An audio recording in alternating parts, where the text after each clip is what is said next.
ربیع الاول شریف کا مہینہ شروع ہو چکا ہے 1442 ہجری، اکتوبر 2020 میں۔ اب آپ دیکھیں یہ ہمارے ادھر چوک کے اندر وہ بڑا بینر لگ گیا ہے، نثار تیری چہل پہل پہ ہزاروں عیدیں ربیع الاول، سوائے ابلیس کے جہاں میں سبھی تو خوشیاں منا رہے ہیں۔ تو وہ ابلیس کس کو کہہ رہے ہیں؟ جو ان کے طریقے پہ نہیں منا رہا۔ ان سے پوچھے یہ آپ کا طریقہ کب شروع ہے؟ تو وہ اعلیٰ حضرت ہی بتاتے ہیں کہ رسول اللہ کی وفات کے 800 سال بعد نبی علیہ السلام کا تو طریقہ یہ تھا جو صحیح مسلم میں ہے کہ آپ پیر کا روزہ رکھا کرتے تھے۔ پوچھا گیا کیوں رکھتے ہیں؟ فرمایا فیہ ولدت وفیہ انزل علیہ، اس دن میں پیدا ہوا، اس دن مجھ پہ پہلی وحی نازل ہوئی۔ اور یہ پوری دنیا کا راشن اکٹھا کر کے کھا رہے ہوتے ہیں روزے کی بجائے، اور اس کو نام دیا ہوتا ہے انہوں نے عید کا۔ اور پھر جب پوچھے کہتے ہیں عید والے دن تے تمہیں پتہ روزہ نہیں ہوتا، تو اے تسی منو پہ دس دے ہو، میں تو تمہیں نبی علیہ السلام کا فرمان دسدا پیا ہاں کہ آپ نے اپنی خوشی جڑی ہے، قرآن کی خوشی اور اپنی پیدائش کی خوشی، فیہ ولدت وفیہ انزل علیہ، اس دن میں پیدا ہوا، اس دن مجھ پہ پہلی وحی نازل ہوئی۔ جشن قرآن اور جشن میلاد تو رسول اللہ نے صلی اللہ علیہ وآلہ وسلم روزہ رکھ کے منایا، اور آپ جو ہے وہ راشن کے ذریعے مناتے ہیں، اور وہ بھی لوگوں سے ہتھیا کے۔ ادھر تو آپ کو آئیڈیا نہیں ہے، پنڈی میں آپ چلے جائیں گاڑی کے آگے آپ کے آگے کھڑے ہو جاتے ہیں، جب تک آپ کچھ نہ دیں وہ آپ کی گاڑی کو آگے نہیں جانے دیتے۔ یہ نبی علیہ السلام نے اپنے صحابہ کی یہ تربیت کی تھی کہ اس طریقے سے میلاد منانا ہے۔ اب انہوں نے دین کے طور پہ اڈاپٹ کیا ہوا ہے، اور پھر کہتے ہیں دیکھیں نا جی دو گھر ہیں، ایک کے اندر میلاد ہو رہا ہے کہ نہیں ہو رہا، تو ظاہر ہے کہ جو کر رہا ہے اسی کو خوشی ہے، جو نہیں کر رہا اس کو نہیں خوشی۔ تو سر پھر اس کی ہم نے دوائی ان کو دی ہے نا کہ سر ربیع الاول میں تو یہی کیس ہے، لیکن ربیع الاول سے 2 مہینے پہلے محرم بھی گزرا ہے، 2 گھر تھے، ایک گھر کے اندر ماتم ہو رہا تھا اور آہو بکا تھا، نوحہ ہو رہا تھا، دوسرے گھر کے اندر جو ہے وہ ٹی وی بھی چل رہا تھا۔ یہ والا گھر شیعہ کا تھا، یہ بریلویوں کا تھا۔ تو آپ بتاؤ کہ محبت اہل بیت کس میں ہے؟ جس گھر میں نوحہ ہو رہا ہے اور لوگ رو رہے ہیں حضرت حسین علیہ السلام کو یاد کر کے، یا اس گھر میں کہ جہاں پہ نہ کوئی نوحہ ہے، تو کیا کہیں گے کہ جی اس طرح کے طریقے سے تو نہیں محرم منانا ہوتا نا، تو اس طرح کے طریقے پہ میلاد بھی نہیں منانا ہوتا۔ آپ ویسے کنٹرول انوائرمنٹ میں پروگرام کریں، محرم میں بھی کریں، میلاد میں بھی کریں، جلسے کریں، سیرت کے اوپر، سورت کے اوپر، میلاد کے اوپر، ہم بھی کرتے ہیں پروگرام، لیکن یہ جو آپ نے باقی ایکٹیویٹیز پھر اس کو دنیاوی برتھ ڈے کے ساتھ ریلیٹ کر کے، اور یہ ساری کی ساری ایکٹیویٹیز اسی طریقے سے 11ویں شروع کی ہوئی، ابھی تو 11ویں کا مہینہ آنا ہے، اگلا مہینہ جو ہے وہ 11ویں کا آ جانا ہے، اس کے بعد پھر مہینہ آ جاتا ہے جناب معراج النبی کا۔ تو یہ پورا سال ہی معاملات چلتے رہتے ہیں، ایکٹیویٹیز رہتی ہیں، پورا سال رہتی ہیں۔ تو ایکٹیویٹیز کے اندر پورے کے پورے دین کو ڈال دینا، اور دین کی اصل سے آپ روگردانی کر لیں۔ آپ یہ شیعہ کی بھی آپ مساجد کے باہر سے گزریں تو آپ کو ہر تیسرے دن کوئی نہ کوئی دیکھ کھڑکتی ہوئی سنائی دے گی، اور بار اتنی مشکل اردو کے اندر جو ہے وہ ایسے ایسے الفاظ لکھے ہوئے ہوں گے کہ بندہ کہتا ہے یہ پتہ نہیں یار کون سا دین کا ہے، ٹھیک ہے۔ تو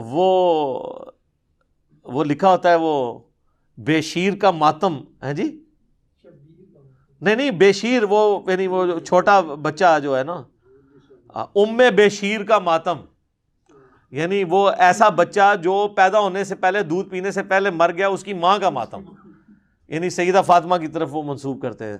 اتنے مشکل الفاظ لکھے ہوئے ہوتے ہیں، اور وہ ختم ہی نہیں ہوتے، پورا سال اس طرح کے معاملات چلتے رہتے ہیں۔ لیکن آپ کہیں کہ نماز پڑھ لیں یا باقی دین کو پریکٹس کر لیں، تو نہیں سر وہ تو بہت مشکل کام ہے، وہ تو آپ چھوڑ دیں۔ تو دین کا بالکل جنازہ نکال کے رکھ دیا ان ایکٹیویٹیز نے۔ ان ایکٹیویٹیز کا دین کے ساتھ کوئی تعلق نہیں ہے، ہم تو صرف آپ کو سمجھا رہے ہیں کہ مرنے سے پہلے اے مسلمان کر لے اس پہ غور، کتابوں کا خدا اور ہے، بابوں کا خدا اور۔ میرا خیال اب آپ کو یقین آ گیا ہوگا کہ واقعی بابوں کا خدا کوئی اور ہی ہے، اگرچہ وہ اسی خدا کو مانتے ہیں لیکن ان کوالٹیز کے ساتھ نہیں۔ کہنے کو تو دین سب کا اسلام ہے، لیکن کتابوں کا جہاں اور ہے، بابوں کا جہاں اور۔ یہ کتابوں کا جو جہاں ہے نا جی، یہ وہ ہے جو آسمان سے دین نازل ہوا ہے، اور بابوں کا جو جہاں ہے وہ ادھر سے ہی خود ہی انہوں نے اپنا جہاں بنایا ہوا ہے، اسی لیے وہ وکرا جہاں ہے، ٹھیک ہے نا جی۔ تو اس کا ایک اپنا ہی جہاں ہوتا ہے، وہ کہتے ہیں اس کا اپنا ایک جہاں ہوتا ہے اور وکرا جہاں ہوتا ہے۔ تو سر آپ دیکھ لیں پھر وکرا جہاں کا کیا رزلٹ نکل رہا ہے، ٹھیک ہو گیا جی۔ یہ ساری باتیں آپ اللہ اور اس کے رسول کو جا کے بتائیں کہ جنہوں نے ان چیزوں کو مشروع نہیں فرمایا، ورنہ تو ہم کہیں گے کہ بخاری اور مسلم میں حدیث ہے کہ اذان کی آواز سن کے شیطان جو ہے بھاگ جاتا ہے. تو کیا تکلیف ہے کہ عیدین کی اذانیں نہ دی جائیں؟ کہ بعض لوگوں نے تو پڑھنی صرف عید کی نماز ہوتی ہے، تو کیا خیال ہے شروع نہ کروا دیں اذان، شیطان کو بھی بھگائیں؟ تو ہمیں کیا کہا جائے گا کہ رسول اللہ نے نہیں دی، ثابت نہیں. اس ثابت کو چھوڑو یار، حلال کام ہے، کیوں نہ کریں؟ پھر آپ کو ہمارے والی ڈیفینیشن ماننی پڑے گی. جنازے کی اذان کیوں نہ دیں؟ اچھا اس میں انہوں نے ایک ایکسکیوز نکالا، جی جنازے کی اذان جو ہے نا جی، وہ جب بچہ پیدا ہوتا ہے نا، جو اذان دی جاتی ہے نا، وہ اس وقت ہو جاتی ہے. کولو ہی گل بنا لی نے، کہانی بنائی ہوئی ہے. ٹھیک ہے جی، تو جتنی مرضی کہانیاں بنائیں، کہانیاں بناتے جائیں. اس طرح کی ایکٹیویٹیز کو نبی علیہ السلام نے ایک جملے سے ہی ختم کر دیا ہے. صحیح مسلم میں حدیث ہے 2005، امام باقر علیہ السلام جو امام زین العابدین کے بیٹے ہیں اور مولا حسین کے پوتے ہیں، انہوں نے روایت کیا جابر بن عبداللہ سے، اور امام باقر سے ان کا بیٹا امام جعفر روایت کرتے ہیں. 2005 نمبر حدیث کے نبی علیہ السلام جب کبھی بھی خطبہ دیتے تو فرماتے اما بعد فإن خیر الحدیث کتاب اللہ وخیر الہدی ہدی محمد صلی اللہ علیہ وآلہ وسلم وشر الامور محدثاتها وکل محدثۃ بدعہ وکل بدعۃ ضلالہ وکل ضلالۃ فی النار. آگاہ ہو جاؤ، سب سے بہترین کلام اللہ کی کتاب ہے، سب سے ہدایت یافتہ راستہ محمد صلی اللہ علیہ وآلہ وسلم کا ہے، بدترین کام وہ ہیں دین میں جو خود سے داخل کیے جائیں، اس طرح کے تمام کام بدعتیں ہیں، تمام بدعتیں گمراہیاں ہیں، اور تمام گمراہیاں جہنم میں لے جانے والی ہیں. اللہم اجرنا من النار، آمین. تو جب آپ نے فرما دیا کہ ہدایت یافتہ راستہ میرا ہے، کل کو کوئی شخص جو ہے مغرب کے 3 کے بجائے 4 فرض پڑھے اور کہ جی میں نے زیادہ ہی پڑھے، اس میں کون سا غلط کام کیا؟ نہیں، نبی علیہ السلام کے بتائے ہوئے میں آپ نے خود سے چیزیں نہیں ایڈ کرنی. بخاری اور مسلم دونوں میں حدیث ہے من احدث فی امرنا ھذا، جس نے ہمارے تعلیم کی ہوئی دین میں کوئی چیز داخل کی فہو رد، تو مردود ہے. ہاں دین اصل اپنی جگہ پہ موجود رہے، آپ اس کو فیسیلیٹیٹ کریں تو آپ کو ثواب ملے گا. وہ صحیح مسلم میں حدیث ہے جس نے دین میں اسلام میں اچھا طریقہ جاری کیا، جتنے لوگ عمل کریں گے اس کا ثواب اسے ملے گا، اور جس نے عمل کیا اس کے ثواب میں بھی کمی نہیں ہوگی، اور جس نے جاری کیا تھا اس کو سب کا کمبائنڈ ثواب ملے گا، اور جس نے برا طریقہ جاری کیا تمام کا وبال اس پہ ہوگا، اور وہ جو خود کر رہے ہوں گے ان کے وبال میں بھی کمی نہیں ہوگی. اس میں الفاظ ہے سنتن حسنتن، یا حالت رفع میں پڑھیں سنتن حسنتن اور سنتن سیئتن، اچھا طریقہ اور برا طریقہ، اچھی بدعت اور بری بدعت نہیں. اور یہ حدیث بھی آدھی بیان کرتے ہیں، یہ پوری حدیث تو یہ ہے نبی علیہ السلام کے پاس کچھ نیو مسلم آئے، وہ بڑے غریب تھے، آپ کے چہرے مبارک پہ آثار آ گئے پریشانی کے، اور آپ نے نماز پڑھنے کے بعد مسجد میں خطبہ دیا اور لوگوں کو ترغیب دلائی کہ اللہ کی راہ میں خرچ کرو. تو ایک صحابی گھر گئے، وہ اپنے گھر کا کافی سارا سامان لپیٹ کے ایک بہت بڑے تھیلے میں ڈال کے، جو صحابہ کہتے ہیں بڑی مشکل سے وہ گھسیٹتا ہوا مسجد میں آ کے سین میں رکھا. اس کو دیکھا دیکھی لوگ باقی بھی لے آئے، اور حضور علیہ السلام کا چہرہ مبارک خوشی سے دمک اٹھا جیسا کہ سونا چمک رہا ہوتا ہے. اور پھر آپ فرمایا جس نے اسلام میں اچھا طریقہ جاری کیا. جیسے میں کہتا ہوں امام بخاری امام مسلم نے ایک اچھا طریقہ جاری کیا ہے حدیث کی کتابیں لکھ کے. حدیث کے قرآن کی آیات کے سافٹ ویئر یہ اچھا طریقہ ہے، الیکٹرانک کاؤنٹر ایک اچھا طریقہ ہے، ہوائی جہاز پہ حج کرنا یہ اچھا طریقہ ہے، مسجد میں قالین بچھانا، ایئر کنڈیشن لگانا یہ اچھا طریقہ ہے. کوئی یہ تو نہیں کہتا کہ سامنے اس ایئر کنڈیشن کے اور اوپر اس قالین کے اور نیچے اس پنکھے کے منہ طرف خانہ کعبہ شریف، اگر کوئی زبان سے بھی نیت کرتا ہے. تو یہ دین کو سپورٹیو طریقے ہیں. اس طریقے سے دین کو سپورٹیو طریقہ یہ ہو سکتا ہے کہ آپ قبرستان اگر دور ہے تو کسی بڑی گاڑی میں رکھ کے میت کو لے جائیں، اچھا طریقہ ہے. وہاں پہ اچھا ویل مینجڈ قبرستان ہو، یہ اچھا طریقہ ہے. لیکن وہاں آپ نے جو کچھ پڑھنا ہے وہ وہی پڑھنا ہے جو نبی علیہ السلام نے تعلیم فرمایا. ٹھیک ہے نا. اس طریقے سے قبر کھودنے کے لیے لیٹسٹ انسٹرومنٹ کو یوز کرنا وہ ٹھیک ہے، لیکن قبر ہی کھودنی ہے آپ نے، مردے کو آگ نہیں لگانی، وہ سنت نہیں آپ نے بدلنی. تو اچھا طریقہ اور چیز ہے، اچھی بدعت اور چیز ہے. باقی یہ جو سہارا لیتے ہیں نا صحیح بخاری سے کہ حضرت عمر نے تراویح کی جماعت کے لیے کہا تھا نعم البدعۃ ھذہ، یہ کتنی اچھی بدعت ہے.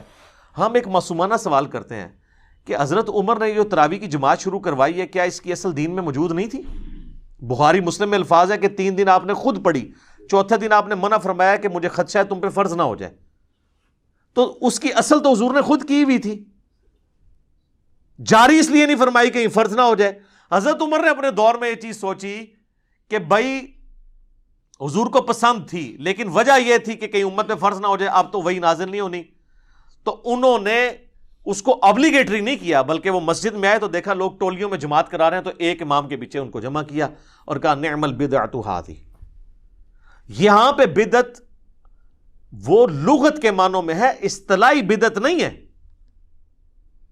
اور دیکھ لیں انہوں نے ایک مردہ سنت کو اس طریقے سے زندہ کیا، لیکن چونکہ حضور نے اس کو جاری نہیں کیا تھا، امت نے اس کو ایکسیپٹ نہیں کیا. آج کسی کی جرت نہیں ہے وہ کہہ دے کہ تراویح جو ہے اس کی جماعت فرض ہے. الٹا صحیح بخاری میں موجود ہے کہ حضرت عمر نے خود نہیں پڑھی، آپ نے ادھر ورڈکٹ دی کہ سب سے بہتر مرد کی نماز وہ ہے جو رات کے آخری پہر میں گھر میں اٹھ کے پڑھتا ہے. تو آپ اس جماعت سے بہتر تو گھر والی تراویح کو قرار دے رہے تھے قیام اللیل کو. حضرت عمر نے تو اس میں الفاظ نہیں کہ آپ نے خود پڑھی ہو، بلکہ وہ گھر سے وزٹ کیا واپس چلے گئے. تو دیکھ لیں خلفائے راشدین بھی اگر کسی مردہ سنت کو زندہ کرتے ہیں نا، دین کا حصہ نہیں اسے بنوا سکتے. وہ دین وہ ہے جو آسمانوں سے نازل ہوا ہے، دین اس زمین کی چیز ہی نہیں سر. زمین پہ سپورٹ اس کو ضرور دی جا سکتی ہے، دین بنایا نہیں جا سکتا. حتیٰ کہ وقت کا پیغمبر بھی دین کا موجد نہیں ہوتا، اس کو وحی کے ذریعے بتایا جاتا ہے، یا اگر کہیں پہ وہ اجتہاد کرتا ہے تو وحی کے ذریعے اسے انڈورس کر دیا جاتا ہے. بعد میں تو کوئی شخص جناب یہ دعویٰ ہی نہیں کر سکتا کہ اب میں جو کچھ جاری کر رہا ہوں تو وہ دین کا حصہ بن جائے گا. بہرحال یہ بدعت ایک ڈیفیکلٹ ٹاپک ہے، اس میں اہل حدیث بھی بہت ایکسٹریم پہ چلے گئے ہیں اور اس کی وجہ سے ان کو پھر بھگتنا پڑ رہا ہے. تو میں نے 5 گھنٹے کی گفتگو بدعت کے اوپر ریکارڈ کرائی ہے، اگر کسی کو شوق ہے تو. آج میرا ٹاپک نہیں ہے. مسئلہ نمبر 75A اور 75B دونوں ملا کے 5 گھنٹے کی ڈسکشن ہے بدعت کے اوپر. ایک ایک باریکی نٹی گریٹیز تک میں نے اس کے اندر ڈسکس کی ہیں. تو ظاہر ہے کہ اب ہر نشست اس چیز کی متحمل نہیں ہوتی کہ ہم ڈیٹیل کے ساتھ چیزوں کو اس طرح ایڈریس کریں، لیکن چونکہ چیزیں گندی ہوئی ہوتی ہیں بعض اوقات ایک ٹاپک کے ساتھ دوسرا ٹاپک، اس لیے تھوڑا بہت مجھے اشارہ دینا ضروری ہو جاتا ہے. بہرحال آج کی پوری گفتگو کا لب لباب یہ ہے کہ جو شخص مر جائے، مرنے کے بعد آپ نے اس کے لیے نماز جنازہ پڑھنی ہے، یہ اس کے لیے نفع ہے اصالہ ثواب کی فارم میں. اس کے بعد اس کی قبر پہ جا کے دعا کرنی ہے، اس کے بعد جب کبھی بھی قبرستان جانا ہے آپ نے دعا کرنی ہے. اس کے علاوہ آپ گھر بیٹھے ہوئے بھی نماز پڑھتے ہوئے بھی تشہد میں اس کے لیے دعا کرنی ہے آپ نے، یہ دعا ہے. اور یا پھر دوسرا نفع ہے کہ آپ اس کو صدقہ اور خیرات کر کے اللہ کی راہ میں خرچ کر کے اس تک نفع پہنچا سکتے ہیں. یہ 2 ذریعے ہیں جو آپ کی طرف سے اس تک پہنچ سکتے ہیں. باقی یہ قرآن پڑھ کے بخشنا اور اس طریقے سے پہنچانا، اس کی کوئی اصل موجود نہیں ہے. اولاد جو کچھ نیک اعمال کر رہی ہے، چاہے قرآن پڑھ رہی ہے یا نیک اعمال نماز کی شکل میں کر رہی ہے، حج کی شکل میں، وہ آٹومیٹکلی ماں باپ کو ثواب مل جاتا ہے، اس کے لیے بخشنا ضروری نہیں ہوتا. تو اس حوالے سے میں سمجھتا ہوں کہ اہل حدیث مکتبہ فکر کا جو موقف ہے اصالہ ثواب کے حوالے سے وہ بہت مضبوط ہے کہ یہ ساری کی ساری ایکٹیویٹیز دین میں جو خود سے داخل کی گئی ہیں اسے کنڈیم کیا جائے. باقی جہاں تک ہمارے بریلوی بھائی ہیں، دیوبندی ہیں، شیعہ ہیں، وہ اس معاملے میں بہت آگے جا چکے ہیں. اب ان کو ریورس گیئر لگوانا بھی آلموسٹ مشکل ہو گیا ہے، کیونکہ آپ جو چیز انہوں نے دین سمجھ کے اڈاپٹ کر لی ہوئی ہے، اب آپ اس کے خلاف بولیں گے تو وہ تو سمجھیں گے کہ آپ دین کے خلاف بول رہے ہیں. اور سب سے پہلے وہ لوگ آپ کے خلاف کھڑے ہوں گے جنہوں نے کبھی نماز بھی نہیں پڑھی ہوگی.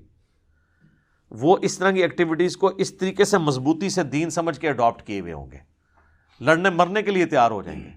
آپ دیکھتے ہیں کہ کئی جنازوں کے اوپر جھگڑا ہو جاتا ہے کہ جی جنازہ کس سے پڑھوانا ہے. ایون اگر وہ اس کے اوریجنل جو ولی ہیں اپنے بیٹے، اگر وہ کتاب و سنت کے منہج پہ آئے ہوئے اور وہ جنازہ پڑھا کے تو اجتماعی دعا نہیں کراتے، تو ساتھ کے رشتہ دار جو ہے نا 3-4 بندے لے کے سائڈ پہ ہو کے دعا مانگنا شروع کر دیتے ہیں. کون سی آپ دین کی خدمت کر رہے ہیں؟ انتشار پیدا کرنا چاہتے ہیں. ایک آپ نے چیز دین کے اندر خود سے داخل کی ہے، آپ کو کوئی سمجھاتا ہے تو آپ کہتے ہیں جناب یہ دعا کے منکر ہو گئے. اور ان کو پھر پھکی اسی طریقے سے دیا کریں. ہم جب درود شریف کی بات کرتے ہیں، یار اذان کے بعد درود شریف پڑھو، صحیح مسلم کی حدیث ہے، جو اذان کا جواب دے درود شریف پڑھے اور الوسیلہ والی دعا مانگے میری شفاعت اس کے لیے حلال ہو جائے گی. تو آپ ضرور پڑھیں اذان کے بعد. اور سپیکر میں پڑھنا ضروری نہیں ہے، اور جب بجلی گئی ہوتی ہے تو پھر پڑھتا بھی کوئی نہیں، کیونکہ کسی کو سنانے کے لیے پڑھ رہے ہوتے ہیں۔ تو ہم یہ کہتے ہیں کہ وہ کہتے ہیں نہیں پہلے پڑھ لیے بعد میں پڑھ لیے، کیا فرق ہے؟ کوئی درود شریف کا کوئی ٹائم تو نہیں ہے نا جی۔ تو سر ٹائم نہیں ہے تو ٹھیک ہے، آپ ٹوائلٹ میں جاتے وقت بھی پڑھا کریں،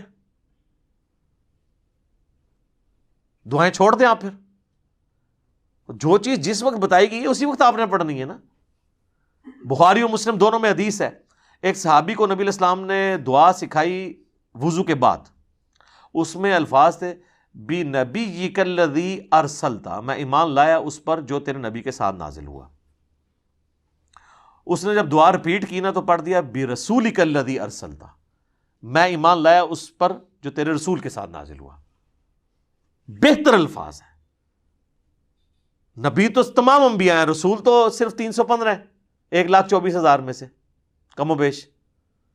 تو نبی علیہ السلام فرمایا تم نے میرے الفاظ کیوں چینج کیے، تم وہی پڑھو جو میں نے سکھایا ہے۔